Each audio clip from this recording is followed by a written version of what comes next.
আল্লাহ রাব্বুল আলামিন বলেন, হে ঈমানদার বান্দা বান্দিরা, তোমাদের জন্য মদ আমি রব্বুল আলামিন হারাম করে দিলাম।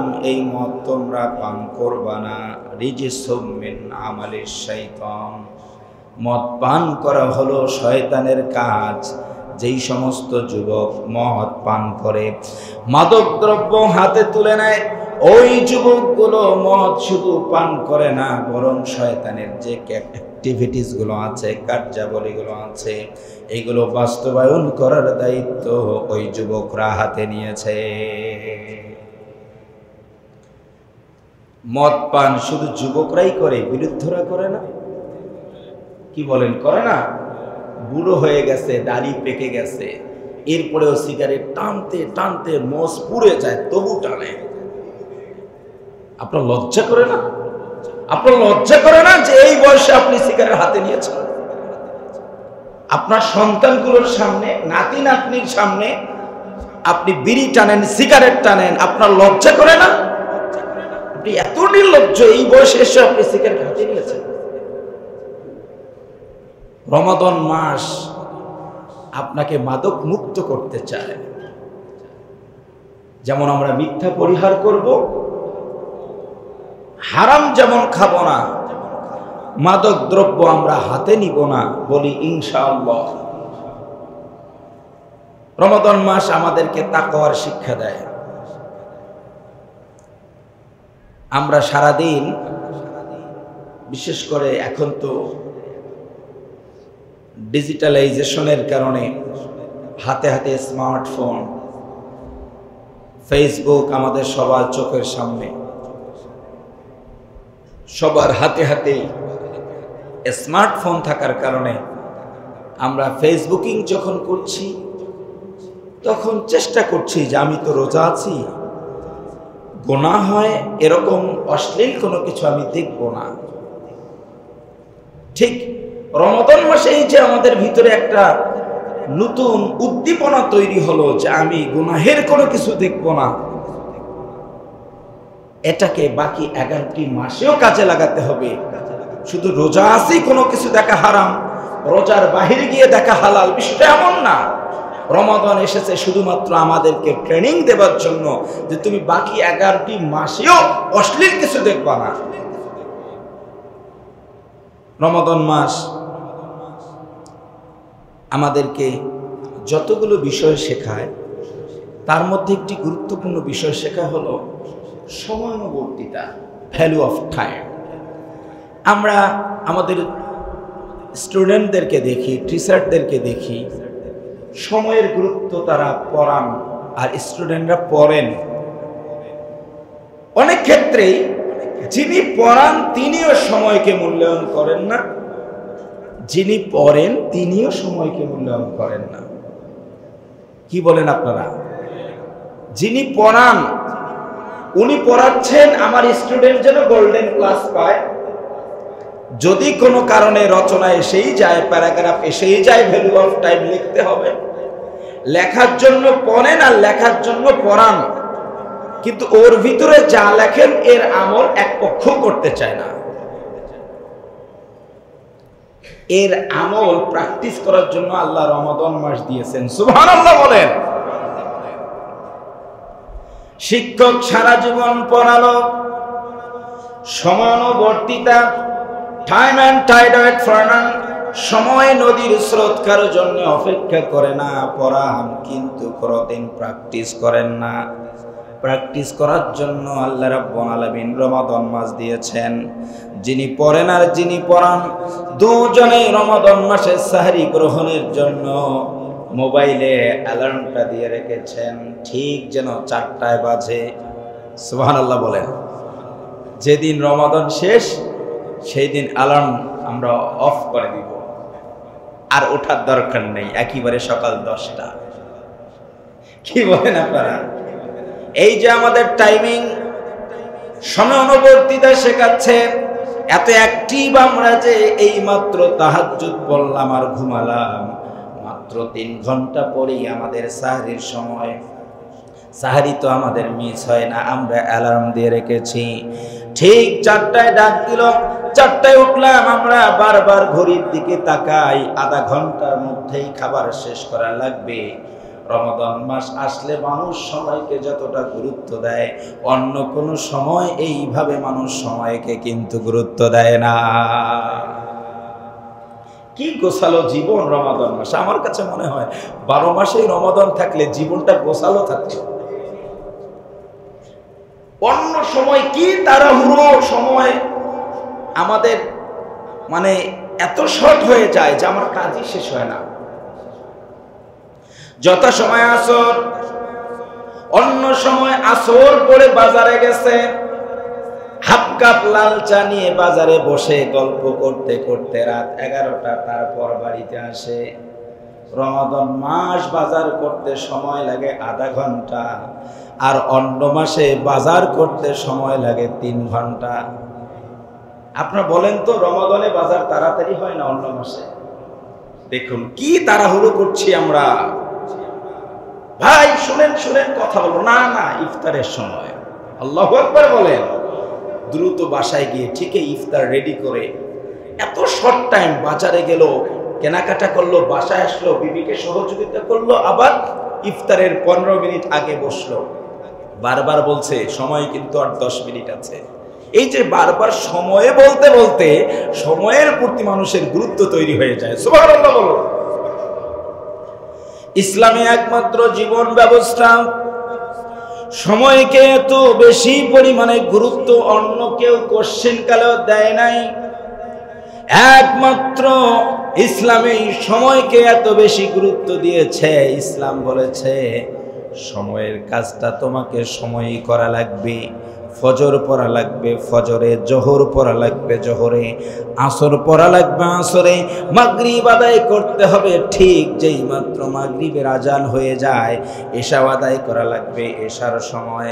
আবার তুমি মন চাইলো শাবান মাসে গিয়ে রমজানের রোজা রাখবে, তা হবে না। সময়কে এত বেশি গুরুত্ব দিয়েছে ইসলাম, রমাদান মাসেই রমাদানের সিয়াম তোমাকে পালন করা লাগবে। আবার রমাদান শিক্ষা দিয়েছে জিলহজ মাস যখন আসবে তখনই হজ করবা। অন্য সময় রমাদান মাস অনেক দামি, তুমি যদি হজ করতে যাও আল্লাহ বলেন চলবে না, কারণ আমি আল্লাহ সব বিধানগুলো সময়ের সাথে সম্পৃক্ত করে দিয়েছি। ইসলাম ছাড়া কেউ সময়ের গুরুত্ব বুঝাতে পারবে না। ইসলাম প্র্যাকটিস না করলে সময়কে কেউ মূল্যায়ন করতে পারে না। আর সময়ানুবর্তিতা শেখার সব থেকে গুরুত্বপূর্ণ মাস হলো রমাদান। সুবহানাল্লাহ। আল্লাহ পাক 114 সূরা নাজিল করেছেন, একটি সূরা দিয়েছেন সূরাতুস সময়। সুবহানাল্লাহ বলেন। আল্লাহ রাব্বুল আলামিন সূরা দিয়েছেন সূরাতুল আসর। ইমাম শাফিঈ রাহিমাহুল্লাহ বলেছেন কেউ যদি সূরা আসরের আমল করে, লাউমা আনজালাল্লাহু মিন হাদিহিস সূরা, আল্লাহ পাক যদি এই সূরা নাজিল করার পর আর কোন সূরা নাজিল না করতেন, ইমাম শাফি বলেছেন মানুষের হেদায়েতের জন্য যথেষ্ট। কারণ যেই লোক সময়কে মূল্যায়ন করতে পারে ওই লোক জীবনে কোনোদিন ব্যর্থ হতে পারে না। ব্যর্থতার যত কারণ, প্রধান কারণ সময়কে মানুষ গুরুত্ব দেয় না। সময়কে গুরুত্ব দেওয়া অপরিহার্য, অপরিহার্য। কালের বিবর্তনে সবাই হারিয়ে গেছে। ফেরাউন এক সময় দাপটে ছিল, সময় শেষ, ফেরাউন শেষ। কি বলেন? নমরুদ দাপটে ছিল, সময় শেষ, নমরুদ শেষ। বর্তমান আমরা যারা আছি আমরা তো মোটামুটি কিয়ামত পর্যন্তই থাকবো, বলি ইনশাআল্লাহ। কি বললেন? থাকবেন? আশাও আছে আপনাদের। আল্লাহ পাকের সুন্নাহ বলেন তাজিদালি সুন্নাতিল্লাহি তাবদীলা। আল্লাহ ইচ্ছা করলে রাখতে পারবেন, কিন্তু আল্লাহ রাখবেন না, কারণ আল্লাহ পাকের সিস্টেমের মধ্যে পড়ে না। কি বলেন, ঠিক কি না? আজ আমি আছি, কাল থাকবো না, পরশু আপনি থাকবেন না, তারপর আরেকজন থাকবে না, সব সময়ের সাথে সম্পৃক্ত। এই যে আজকের জুমা যাচ্ছে, আমরা সব মুসল্লি মিলে অথবা দেশের সকল মানুষ মিলে অথবা পৃথিবীর সকল মানুষ মিলে এই জুমাকে আর কখনো আমরা ফিরিয়ে আনতে পারবো? আমার যুবকরা বার্থডে পালন করে, happy birthday to you wish করে। বার্থডেটা কষ্টের না আনন্দের বলেন দেখি? বলতে হবে আনন্দের না কষ্টের? কষ্টের। তোমার জীবন থেকে যে বছরটা গেল, তুমি কেন গোটা পৃথিবী চেষ্টা করে ওই বছরকে আর ফিরিয়ে আনতে পারবে? তোমার আফসোস করা উচিত, সর্বনাশ, একটি বছর পার হয়ে গেল, আমি কি কাজে লাগালাম, কতটুকু পড়লাম, কতটুকু আমল করলাম, কতটুকু ইখলাস অর্জন করলাম, আমি কতটুকু যোগ্য হলাম, কতটুকু সময় নষ্ট করলাম। একবার চিন্তা করলে কিসের তোমার বাড়বে? কি বলেন, ঠিক কিনা? উল্টো যুবকরা আনন্দ করে, হায় হায় আমার জীবন থেকে এক বছর চলে গেল, কি আনন্দ, কি আনন্দ। তোমার বছর জীবন থেকে একটি বছর চলে গেছে, তুমি কি ভাবো যে এই বছরটার কি দাম ছিল তোমার কাছে? এটা শিক্ষা দিচ্ছে আমাদেরকে রমাদান। সুবহানাল্লাহ বলেন। এই জন্য আল্লাহ রাব্বুল আলামিন বলেন, ওয়াল আসর, সময়ের কসম, মহাকালের কসম। কোরআনুল কারীমে আল্লাহ রাব্বুল আলামিন এই সূরা নাজিল করে ভ্যালু অফ টাইম, সময়ের গুরুত্ব মানুষকে বুঝিয়ে দিয়েছেন। আল্লাহ বলেন, তুমি যদি সময়কে মূল্যায়ন না করো, তুমিও কখনো সফলতা অর্জন করতে পারবা না।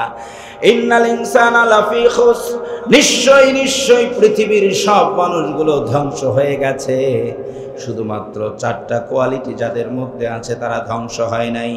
ঈমান এনেছে, আমলে সলে করেছে, হকের ওসিয়ত করেছে, পরস্পরের মধ্যে হকের দাওয়াত দিয়েছে, সবরের ওসিয়াত করেছে, পরস্পরের মধ্যে সবরের প্র্যাকটিস করেছে। আল্লাহ বলেন, এই 4 কোয়ালিটি যারা অর্জন করে তারাই শুধুমাত্র ধ্বংস হবে না, বাকি সব লোকগুলো ধ্বংস হয়ে যাবে। আল্লাহ রাব্বুল আলামিন সময়ের কসম দিয়ে 4টি কাজ বলে দিয়ে বুঝাচ্ছেন, বান্দারে সময় থাকতে 4 কাজ করবা, সময় চলে গেলে এই 4 কাজ করে কোনো লাভ হবে না। যখন সময় পাও, ঈমানে থাকো, আমলে থাকো, হকে থাকো আর সবরে থাকো, সময়কে কাজে লাগাও, আমি আল্লাহ তাআলা তোমাকে জান্নাত দিয়ে দিব। জান্নাত অর্জন দুনিয়াতে করতে হয় নাকি আখিরাতে করতে হয়? দুনিয়াতেই করতে হয়। এই পৃথিবীর সময়টা অনেক শর্ট, এবং কতটুকু এটি আমরা জানি না। এই এক এক্সেপশনাল এক্সাম হল, ব্যতিক্রম পরীক্ষার হল, যেখানকার ডিউরেশনটা আল্লাহ পাক কাউকে বলে দেন না। আর এই জায়গায় একটা আশ্চর্য, পৃথিবীতে 3 ঘন্টা পরীক্ষায় বলে দেয়া হয় তুমি 3 ঘন্টা পর্যন্ত পরীক্ষা দিতে পারবা, কিন্তু দুনিয়াতে আল্লাহ প্রেরণ করে এই সময়টা আমাদেরকে দেয়নি যে তুমি 3 ঘন্টা বাঁচতে পারবা। আল্লাহ পাক দিয়েছে তুমি যতটুকু সময় পাও ততটুকু কাজে লাগাও, আমি আল্লাহ পাক এর ভিত্তিতে যাচাই বাছাই করে জান্নাত দিয়ে দেব। সুতরাং রমাদান এসেছে আমাদেরকে সময়ের গুরুত্ব শেখাতে। আমরা সময়কে গুরুত্ব দিব। কি বৃদ্ধ, কি বৃদ্ধা, কি যুবক, কি যুবতী, যে ব্যক্তি সময়কে মূল্যায়ন করতে পারল, সে ব্যক্তি সব ধরনের সফলতা অর্জন করতে পারল। এই যে 30 সেকেন্ড, আমি বলছি সুবহানাল্লাহ, 30 সেকেন্ড পর আবার যদি সুবহানাল্লাহ বলি নতুন নেকি পাবো, কিন্তু এই 30 সেকেন্ডকে যে আমি কাজে লাগালাম বা লাগালাম না, এটা কখনো আর ফিরে আসবে না। এজন্য সময়কে গুরুত্ব দেওয়া দরকার। রমাদান আমাদেরকে কিছু সামাজিক শিক্ষা দিয়েছে, এগুলো আমাদের শুধু শোনা না, কিছু মানাও দরকার। 100 ভাগ না পারি, 80 ভাগ, 60 ভাগ আমরা এগুলোকে ধরে থাকার চেষ্টা করব। এক সময় গিয়ে পরিপূর্ণ হয়ে যাব ইনশাআল্লাহ তাআলা। আমাদের রমাদান মাসে পারস্পরিক সহমর্মিতা বেড়ে যায়। একটু আওয়াজ দিয়ে বলি আলহামদুলিল্লাহ। একেবারে আননোন, অপরিচিত ব্যক্তি, রিকশাওয়ালা, মাগরিবের আজান হবে, রিকশাওয়ালা রিকশা চালাচ্ছে, রিকশায় যিনি উঠেছেন তিনি তার চেহারা দেখে বুঝতে পেরেছেন রোজা আছেন। ভাড়া কত? 20 টাকা। 20 টাকা দেন, দিয়ে আবার একটি 50 টাকার নোট বের করে বলেন যে ইফতারের সময় ইফতার করে নিয়ে। সুবহানাল্লাহ বলেন না? আহা, কি হৃদ্রতা, কি সহমর্মিতা, কি সহানুভূতি আপনি দেখালেন। একজন মানুষ জান্নাত যাওয়ার জন্য অনেক আমলের তো দরকার নাই, এরকম একটা ছোট আমল যদি আল্লাহ কবুল করেন জান্নাতের জন্য যথেষ্ট হয়ে যাবে। ছোট একটা জীবনের এরকম ছোট্ট একটা আমল, কারণ এখানে যে ইখলাসটা কাজ করে, এই ইখলাসটা অন্য জায়গায় কাজ করে না। নামাজের ক্ষেত্রে আমরা এতটা ইখলাস নির্ভর হতে পারি না যে ইখলাস নির্ভরটা আমরা ওই জায়গায় হয়েছি, কি বলেন, তাই না? ওখানে কোনো পেইন নেই, প্রেশার নেই, আপনি উইলিংলি আপনার থেকে দিয়েছেন, আলহামদুলিল্লাহ। এবং রিক্সাওয়ালা দাবিও করেনি, আপনি ভাড়াটা বুঝে দিয়ে আবার 50 টাকা দিয়েছেন। সহানুভূতি একজনের প্রতি আরেকজনের, এই অভ্যাসটা একজন সচেতন মানুষের শুধু রমাদানে থাকবে না রমাদানের বাহিরেও থাকবে? কথা বলেন, রমাদানের ভিতরে না রমাদানের বাহিরেও থাকবে? রমাদানে যেমন আমরা পরস্পরের মধ্যে এই সহমর্মিতা প্রকাশ করছি, ঠিক রমাদানের বাহিরেও আপনার অ্যাবিলিটি থাকলে একই সহমর্মিতা প্রকাশ করা উচিত। রমাদানে আল্লাহ সুবহানাহু ওয়া তাআলার প্রতি ভালোবাসা আমাদের বেড়ে যায়, রমাদানে ধার্মিকতা বাড়ে। গুরুত্বপূর্ণ বিষয় হচ্ছে আমাদের ভ্রাতৃত্ববোধ বৃদ্ধি পায়। রমাদান মাসে ভ্রাতৃত্ববোধ বলতে এখানে আমরা প্রথমেই বলবো মুসলিম ভ্রাতৃত্ববোধ। মানুষ হিসাবে সবাই ভাই, কিন্তু কোরআনে আল্লাহ রাব্বুল আলামিন মুমিন আর মুমিনকে ভাই বলেছেন। সুবহানাল্লাহ বলেন, ইন্নামাল মুমিনুনা ইখওয়া। সবাই বলুন তো, বক্তব্য কার? আল্লাহ পাকের। রমাদান আসলে এই যে মুমিনদের মধ্যে ভ্রাতৃত্ববোধ জাগ্রত হয়। একেবারে চিনি না, পরিচিত না, ইফতারে বসেছি, ওই জায়গায় অপরিচিত একজন লোক, শুধুমাত্র ঈমান আছে, অথবা ইফতারে আমরা বসেছি, একজন লোক দ্রুত এসে অজুখানায় শুধু পানি দিয়ে ইফতার করছেন। এখানকার লোক দ্রুত ডাকছেন, ভাই আসেন আসেন, ইফতারের সময় পার হয়ে যাচ্ছে। তিনি একটি টাকাও ওই ইফতারে দেন নাই, কিন্তু আমি যতটুকু খেলাম তিনিও ততটুকু খেলো, আলহামদুলিল্লাহ। এই যে ভ্রাতৃত্ববোধ, একজন মুমিন আমার ভাই, এই খাবারে আমার যেমন হক আছে, অধিকার আছে, আমার ভাইয়েরও আছে, কি বলেন, ঠিক কিনা? অথচ ওই ভাই কোনো অর্থ এখানে দেননি, আমি তাকে ডেকে খাওয়াচ্ছি।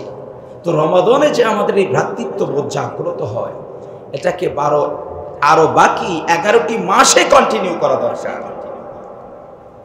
রমাদান আমাদেরকে শিক্ষা দিয়েছে সাম্য প্রতিষ্ঠায়, রমাদানের ভূমিকা অপরিসীম। আলহামদুলিল্লাহ বলি, এক রমাদানেই গোটা পৃথিবীকে ভালো করে দিতে পারে। একজন কর্মচারী আর কর্মকর্তা, যতক্ষণ পর্যন্ত স্যার দাঁড়িয়ে থাকেন, কর্মচারীর ক্ষমতা নাই বসেন, অথবা স্যার চেয়ারে বসে আছেন, কর্মচারী দাঁড়িয়ে আছেন। এখানে অফিসিয়াল দৃষ্টিকোণ থেকে ঠিক, কিন্তু একটু পরে মাগরিবের যে আজান হলো, অফিসার দ্রুত চেয়ার থেকে নেমে মেঝেতে বসলো, আর কর্মচারীকে বললো যে তুমিও বসো। একই দস্তরখানায় মালিক আর গোলাম, অফিসার আর কর্মচারী দুজনেই বসে সাম্য প্রতিষ্ঠা করে ফেলেছে। সুবহানাল্লাহ বলে, এটি কোরআনেও আল্লাহ বলছেন যে এই বিষয়টি তোমার মাথায় রাখতে হবে। ইন্না খলাকনাকুম মিন যাকারিন ওয়া উনসা ওয়া জাআলনাকুম শুউবান ওয়া ক্বাবাইলা লিতাআরাফু ইন্না আকরামাকুম ইনদাল্লাহি আতকাকুম। সুবহানাল্লাহ, মারাত্মক শিক্ষা। আল্লাহ পাক বলেন, ইন্না নিশ্চয়ই খলাকনাকুম, তোমাদেরকে সৃষ্টি করেছি আমি রব্বুল আলামিন একজন মানুষ থেকে, পুরুষ একজন, নারী একজন থেকে গোটা পৃথিবীর সব মানুষকে আমি আল্লাহ তাআলা প্রেরণ করেছি, সৃষ্টি করেছি। শোনো, তোমরা তো বংশের দৃষ্টি থেকে সবাই আদমের সন্তান, একই জায়গা থেকে এসেছো। কালের বিবর্তনে হয়তো তোমার অর্থ, টাকা পয়সা, পড়াশোনা করে তুমি অনেক বড় জায়গায়, আর তোমার বাড়ির পাশে অথবা তোমার অফিসের কর্মচারী হয়তোবা পড়াশোনা করেনি, এই জন্য তোমার কর্মচারী হয়ে গেছে। তোমার মাথায় রাখা দরকার, তুমিও যার সন্তান, তোমার কর্মচারীও তার সন্তান। তবে মনে রাখবা, আমি আল্লাহ তাআলা বিসিএস ক্যাডারকে আর নন ক্যাডারকে, কর্মচারীকে এর ভিত্তিতে মূল্যায়ন করি না। আমার কাছে মূল্যায়নের মানদণ্ড ইন্না আকরামাকুম ইনদাল্লাহি আতকাকুম, যার তাকওয়ার পরিমাণ বেশি, কর্মচারী হলেও আমি আল্লাহর কাছে তার দামটা অনেক বেশি। মাঝে মধ্যে অফিসারকে ভাবতে হবে, আমার কর্মচারীর তাকওয়া যদি বেশি থাকে, আল্লাহ পাকের কাছে সে প্রিয়, এমন কোন রূঢ় খারাপ আচরণ করব না, সে কষ্ট পায়। সে যদি কষ্ট পায়, আমারও খবর আছে। এই জন্য আমাদের কিছু গৃহচারিকা আছে। আপনারা তো শহরেই বসবাস করেন, আপনাদের আছে। গৃহচারিকার সঙ্গে যে পরিমাণ খারাপ আচরণ করা হয়, যে পরিমাণ খারাপ আচরণ করা হয়, বিশ্বনবী যদি দোয়া না করতেন তাহলে গৃহচারিকার চোখের পানির কারণে আমরা সবাই ধ্বংস হয়ে যেতাম। আপনার মাথায় রাখতে হবে যে ওর তাকওয়া থাকলে ওর দাম আল্লাহর কাছে আমার থেকে বেশি হতে পারে। আর মনে রাখা দরকার, আমরা এক জায়গা থেকে এসেছি, সুতরাং আমাকে আল্লাহ পাক একটু ভালো রেখেছেন, তাকে খারাপ রেখেছেন। মূলত আমাদের ফাউন্ডেশন তো এক জায়গায়। এই জন্য রমাদান আসলে আমাদেরকে এটাই শেখায়। ঠিকই ওই গৃহচারিকাকে মালিক রমাদান মাস আসলে বলে, আজান দিয়েছে, বসো, আগে ইফতার করো, পরে কাজ করো। সুবহানাল্লাহ বলবেন না? এই কাজটা অন্য মাসে হতে হবে। আপনি যখন খেতে বসেন, ইফতারে আর সাহারিতে যেমন আপনার কর্মচারীকে ডেকে কাছে নিয়েছেন, এই যে আপনি সাম্য প্রতিষ্ঠা করে ফেলেছেন, রমাদানের বাহিরেও একই আচরণ করার দরকার। বলুন, আছে না নাই? রমাদান মাসে আমরা ঐক্যবদ্ধ থাকি, আলহামদুলিল্লাহ। আচ্ছা, আপনি বলেন তো, রমাদানে আহলে হাদিসের লোকজন আর হানাফির লোকজন একই সাথে কি ইফতার করে? করে না?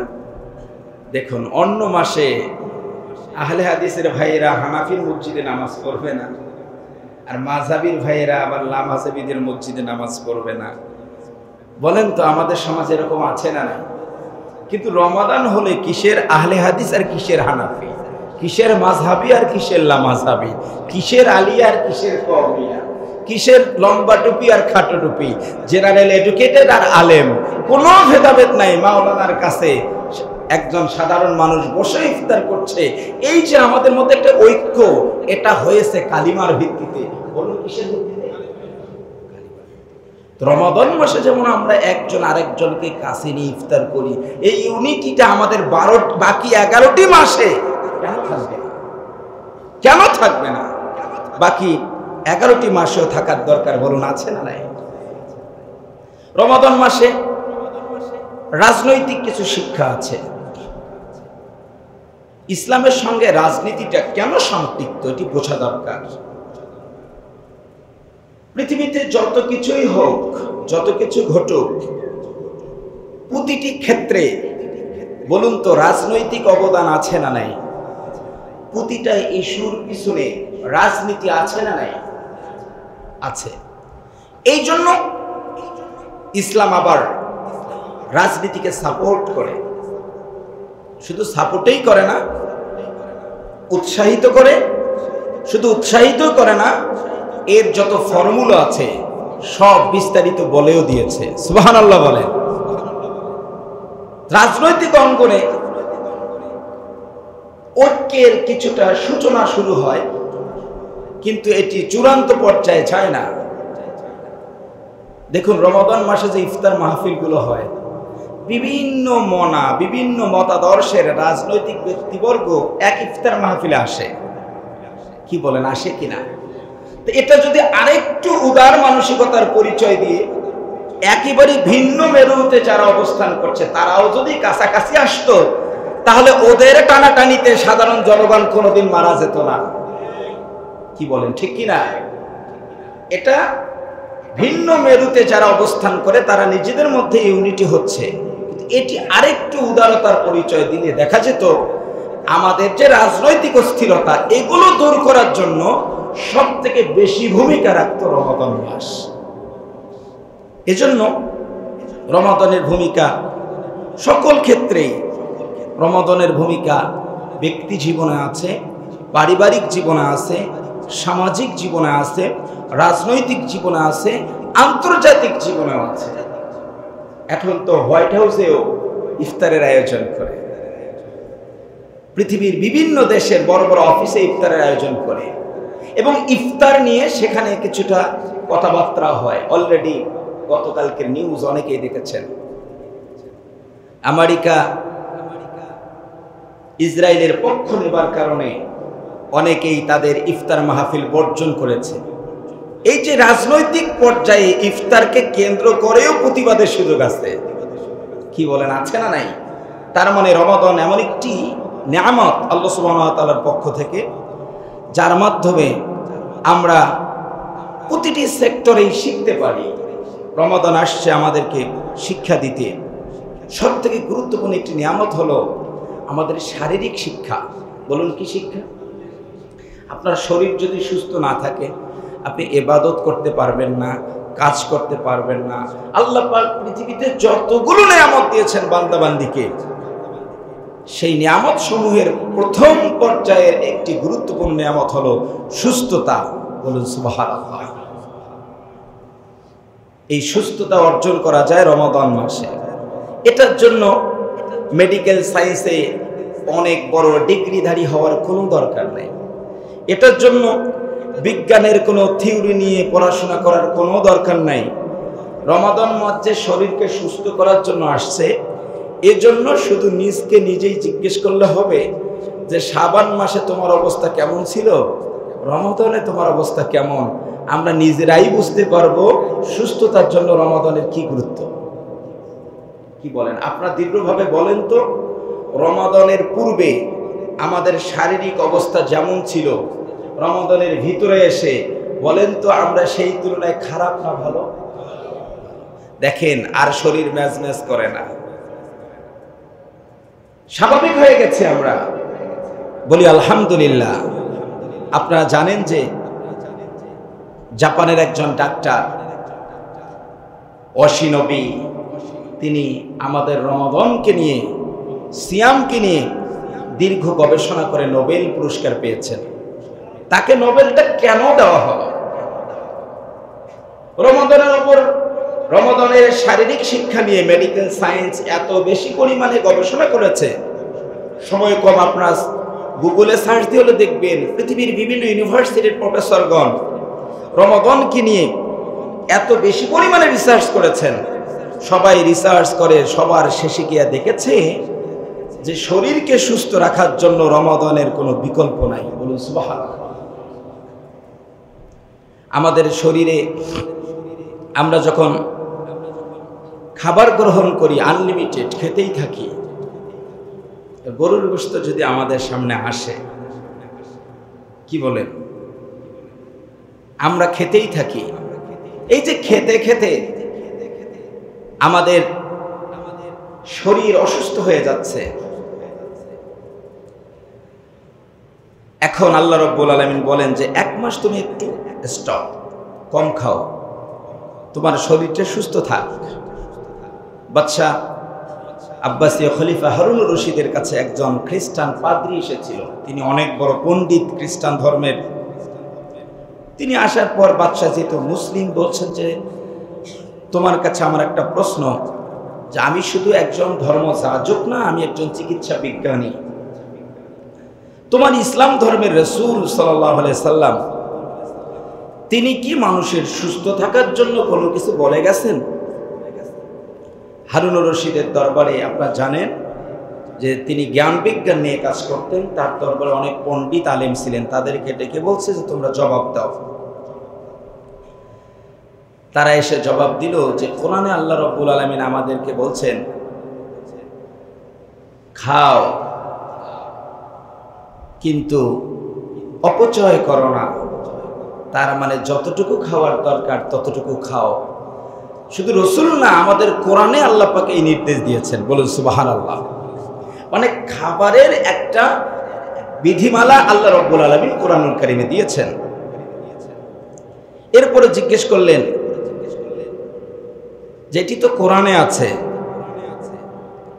তোমাদের রাসূল সাল্লাল্লাহু আলাইহি সাল্লাম কি কিছু বলেছেন? তখন তারা একটি হাদিসের উদ্ধৃতি দিয়েছে। তারা বলেছেন যে হ্যাঁ, মিকদাদ ইবনে মাদি কারিব রাদিয়াল্লাহু তাআলা আনহু থেকে হাদিসটি বর্ণিত। হাদিসটি তিরমিজিতে এসেছে। রাসূলুল্লাহ সাল্লাল্লাহু আলাইহি সাল্লামের বিষয়ে তিনি বলেছেন, সামিআতু রাসূলুল্লাহ সাল্লাল্লাহু আলাইহি সাল্লাম, আমি রাসূলের কাছে শুনেছি, মা মালা আদামিয়ুন ওয়াআন শাররুম মিন বাতনি বিহাসাব ইবনে আদম উকালাতুন ইয়াকিমনু সুলবাহ। রাসূলুল্লাহ সাল্লাল্লাহু আলাইহি সাল্লাম বলছেন যে আদম সন্তান যত পাত্র পূর্ণ করে, আমি আবার বলছি, আদম সন্তান যত পাত্র পূর্ণ করে, সব থেকে নিকৃষ্টতম পূর্ণ হলো তারা পেটটাকে একেবারে পূর্ণ করে ফেলে। কোনো কিছু যদি আপনি ভরিয়ে ফেলেন, এটা তো ভালো কাজ। নিকৃষ্ট কাজ হলো যে আপনি সম্পূর্ণ পেটটাকেই পূর্ণ করে ফেলেছেন। নবীজি বলেছেন যে মানুষ বেঁচে থাকার জন্য বিহাসবি ইবনে আদম, আদম সন্তানদের বেঁচে থাকার জন্য উকালাতুন ইয়াকিমনা সুলবাহ, মেরুদণ্ড সোজা করে হাঁটার জন্য, শারীরিক শক্তি নিয়ে হাঁটার জন্য অনেক কিছু খাওয়ার দরকার নাই। নবী বলেছেন, বিশ্ব নবী বলেছেন, সামান্য কয়েক লোকমা খাবার মানুষ বেঁচে থাকার জন্য যথেষ্ট, বলুন সুবহানাল্লাহ। সেই পাদ্রী অবাক হয়ে গেছেন। এখনো তো আমরা দেখি ডাক্তাররা আমাদেরকে বলেন মানুষ না খেয়ে মারা যায় না, মানুষ খেয়েই মারা যায়। মেডিকেল সায়েন্স বলে তুমি খেলেই মরবে, না খেলে মরবে না। এটা মেডিকেল সায়েন্সের বক্তব্য না, বিশ্ব নবীর তিরমিজির বক্তব্য। সুবহানাল্লাহ বলেন। আমরা খেতে খেতে আমাদের শরীরের যে দেহের সেলগুলো আছে এগুলোকে আমরা দুর্বল করে ফেলেছি, আমাদের পাকস্থলীকে আমরা নষ্ট করে ফেলেছি, আমাদের ব্রেইনের যে কার্যকরী ক্ষমতা এটাকেও নষ্ট করে ফেলেছি, আমরা শারীরিক রোগ প্রতিরোধ ক্ষমতাকে নষ্ট করে ফেলেছি। বিশেষ করে ডায়াবেটিস, ডাক্তার বলেন ডায়াবেটিস হলেই খাবার নিয়ন্ত্রণ করো। ডাক্তার যদি বলে দেয় যে তুমি প্রতি সপ্তাহে নবীর সুন্নার একটা রোজা রাখো, রমাদানে রোজা রাখো, পারলে সপ্তাহে 2টা রাখো, তার আবার ডায়েট কন্ট্রোলের দরকার আছে। কি বুঝতেছেন? সিয়াম যদি পালন করে তার ডায়াবেটিস থাকবে না, কারণ এটা তো ডাক্তারই বলে দিচ্ছেন খাদ্য নিয়ন্ত্রণ করো। আর খাদ্য নিয়ন্ত্রণের জন্য আল্লাহ সুবহানাহু ওয়া তাআলা আমাদের জন্য দিয়েছেন সিয়াম, বলুন সুবহানাল্লাহ। এজন্য রমাদানের যতগুলো শিক্ষা আছে, গুরুত্বপূর্ণ একটি বিষয় হচ্ছে আমরা শরীরকে ফিট রাখতে চাই, সুস্থ রাখতে চাই। রমাদানে যেমন জিহ্বাকে আমরা কন্ট্রোলে রেখেছিলাম, ঠিক রমাদানের বাইরে গিয়ে একটু খাবারটাকে আমরা রুটিন মাফিক করে ফেলি, একটু স্বাস্থ্যকর খাবার গ্রহণ করি, সুস্থ থাকার চেষ্টা করি, তাহলে তো সব ইবাদত করা সম্ভব। কি বলেন, ঠিক কি না? মানে রমাদান আসলে মানুষের ধার্মিকতার প্রতি চাহিদাটা বেড়ে যায়। রমাদান মাসে মানুষ দিনে কেউ সিগারেট খায় নাকি?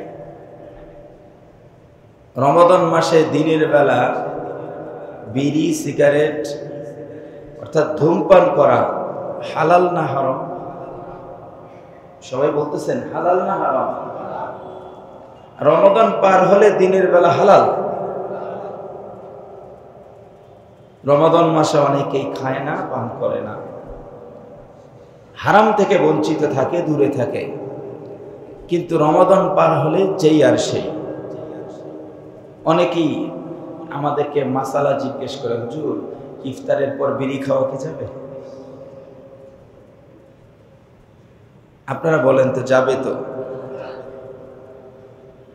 সারাদিন তো লোকটি খায়নি, পান করেনি।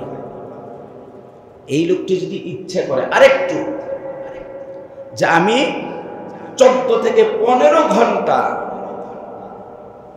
কোন ধরনের ধূমপান ছাড়া আমি দূরে ছিলাম, তো আরেকটু যদি এই শিক্ষাটাকে আমি কাজে লাগাই, যে আমি আস্তে আস্তে ছেড়ে দিব। একজন মানুষ মাদকমুক্ত হওয়ার জন্য, মাদকাসক্ত থেকে বের হয়ে আসার জন্য এক রমাদান মাসেই যথেষ্ট।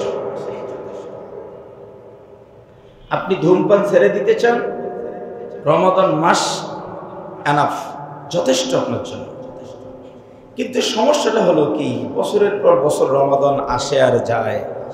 রমাদানে যে আমরা যে বিষয়গুলোর অনুশীলন করি, এগুলোকে আমরা আরেকটু বৃদ্ধি করতে চাই না, এগুলোকে বাকি জীবনে কাজে লাগাতে চাই না। যুব সমাজের একটি অংশ মাদকাসক্ত হয়ে গেছে। গতকালকের রিপোর্ট আপনারা দেখেছেন, অত্যন্ত দুঃখজনক যে আপন বাবা কুঠার দিয়ে তার সন্তানকে হত্যা করেছে। ঠিক ফজরের নামাজের পূর্বে বাবার চেহারা দেখে বোঝা যায় যে তিনি ধার্মিক, কিন্তু সন্তান মাদকাসক্ত। সে এত বেশি পরিমাণে মাদকাসক্ত ছিল যে বাসায় সবসময় চাপ দিত যেন তাকে টাকা দেয়া হয় মাদকদ্রব্য কেনার জন্য। আমরা ফেসবুকে দেখছি, আফসোস করছি, এই বাবা তার সন্তানকে হত্যা করেছে জন্যই আমরা দেখেছি। কিন্তু এরকম কত সন্তান যে ঘরে ঘরে আছে যে বাবা তাদেরকে হত্যা করে না, শুধুমাত্র মানবিক কারণে, মনের দিক থেকে হত্যা করেই ফেলেছে। কি বলেন, ঠিক কিনা? যুব সমাজের নৈতিকতার অবস্থান কোথায়? একজন বাবা সন্তানকে এত ভালোবাসেন, এত ভালোবাসেন, এত ভালোবাসেন যে সন্তান অসুস্থ হলে সারা রাত বাবার চোখের পাপড়ি দুটো এক জায়গায় আসে না। সন্তানকে ভালো রাখবার জন্য বাবা একটু ভালো খাবার খায় না, ভালো একটু পোশাক পরে না। সেই বাবা তার সন্তানকে মেরেছে মাদকাসক্ত হবার কারণে। কি পরিমাণ অতিষ্ঠ হওয়ার পর কি পরিমাণ যন্ত্রণা দিলে পরে একজন বাবা সন্তানকে মারতে পারে, এটি ভাবা দরকার। কিন্তু আমার যুব সমাজকে কে রক্ষা করবে? কে রক্ষা করবে? এই মাদকাসক্ত যুবককে মদ পান থেকে কে ধরে নিয়ে আসবে? কার ভূমিকা আছে দেখান? কারা ভূমিকা রাখতেছে? কেউ তো ভূমিকা রাখছে না। উল্টো আমার যুব সমাজকে মাদকাসক্ত করার ষড়যন্ত্র করে মদকে সহজ করে দিয়ে লাইসেন্স দেওয়ার ব্যবস্থা করে দিচ্ছে। এই হত্যাকাণ্ডের সঙ্গে তার বাবা সরাসরি জড়িত। কিন্তু যদি আমরা ডিপলি চিন্তা করি, দেখব এই হত্যাকাণ্ডের সঙ্গে এদেশের অনেক মোড়লও জড়িত। কারণ ওই মোড়লরা যুব সমাজকে মাদকাসক্ত থেকে দূরে রাখবার কোনো প্ল্যান করছে না। অথচ যদি 15 দিন, কতদিন বলছি, 15 দিন গভর্নমেন্ট মনে করে যে আমার যুব সমাজকে আমি মাদক মুক্ত করে ফেলবো, যথেষ্ট। কতদিন বলছি আমি? যথেষ্ট। আমাদের বর্ডারে যারা দায়িত্ব পালন করেন, রাষ্ট্রের টাকা নেন আর খান, এই মাদক দ্রব্য আসে কেমনে? কি ভূমিকা আছে আপনাদের?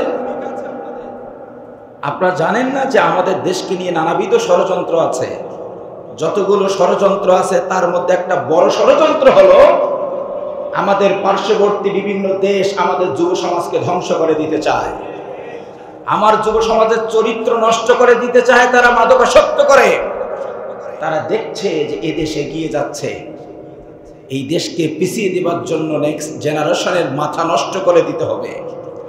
আর মানুষের মাথা নষ্ট করে দেবার প্রধান হাতিয়ার হলো মাদকদ্রব্য। বলুন কি?